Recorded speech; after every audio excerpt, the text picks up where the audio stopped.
Rīdzinieki, ja vēlies kvalitatīvi, interesanti, radoši un bagātīgi piepildīt savu brīvo laiku, Rīgas sociālais dienests aicina tev apmeklēt Rīgas pilsētas dienas centrus.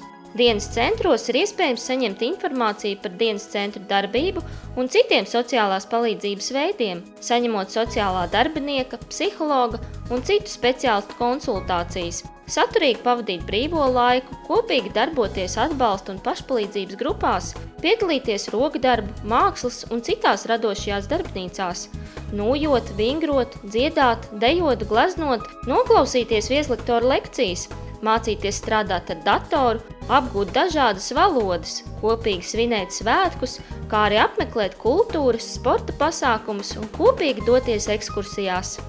Irēnas kundze jau vairāk nekā 2 gadus apmeklē dienas centru Ābeļzieds un uzsver, ka tas dod dzīves prieku un iedvesmu katrai dienai. Starp cilvēkiem es uzzināju, ka tāds centrs, starp citu es dzīvoju te netālu un es to nezināju. Un tā es sāku šeit nākt. Es savā mūžā nebūtu zinājusi, ja es kaut ko tādu varētu darīt. Es nemācēju to. Tāpat es eju nūjot, es eju vingrot, es eju uz ritmiskām vingrošanām, es eju uz līnīdejām. Visur, kur man veselība atļauj, tur es piedalos. Vārdsakot, savu brīvo laiku es pārsvarā pārvadu šeit. Dienas centros katrs var atrast sev vispiemērotāko nodarbi, un tiem, kuri vēlas saglabāt mūžu garu un kustību prieku, ir iespēja piedalīties līnīdejās. Mēs jau 4 gadus nākam un esam ļoti priecīgs, ka mēs varam izkustēties kārtīgi, jo kustība ir veselības eliksīrs, un jo vairāk kustās, tas ir gan prātam, gan visam ķermenim, tikai veselībai.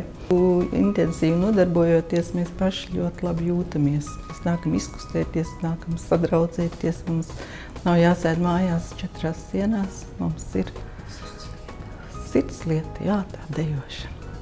Dienas centros ir iespēja ne tikai dejot, bet arī sirsnīgi izsmieties, jo dienas centros darbojas dažādi interešu klubi, kā piemēram smieklu klubs.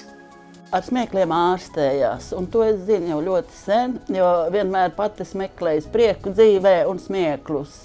Un šeit durvis atvērts ir jebkuram. Tātad, kurš grib smieties, ne tikai skatīties, kā citi smējās, bet tiešām pats smieties. Jo tikai tad ir veseļojoša ietekme, ka tu pats smejies. Tā lieta ir.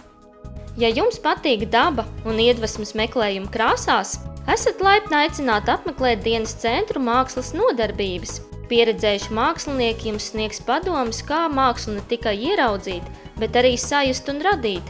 Tas jums dos mieru dvēselē un pārsteigumu par to, ka spējat radīt mākslas darbus, kurus novērtēs arī citi. Cits vispār nezināja, ka viņam ir kaut kādi talanti. Cits atklāja sev no jauna.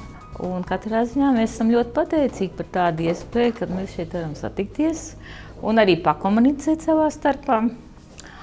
Un tas mums ikdienas dzīvē ļoti palīdz. Savā ziņā tāda zināma relaksācija no ikdienas rūpēm. Bet pats galvenais, ka mums tā iespēja dot, ka mēs varam šeit sanākt un pastrādāt. Rīdzinieki, neesi vienaldzīgs, nepaliec mājās. Nāc un pievienojies, jo dienas centros tev ir iespēja radoši darboties un ar prieku pavadīt savu ikdienu. Tev ir iespēja iegūt iemaņas, kuras agrāk nekad neesi pratis. Tev ir iespēja dalīties priekā, iedvesmoties un iedvesmot citus. Nāc, mēs tevi gaidām un esam tev blakus, jo Rīgas pilsētā atrodas 7 dienas centri. Lai uzzinātu vairāk, ieskaties Rīgas domas mājaslapā vai zvani uz Rīgas domas labklājības departamenta bezmaksas informatīvo tālruni 8000 50 55.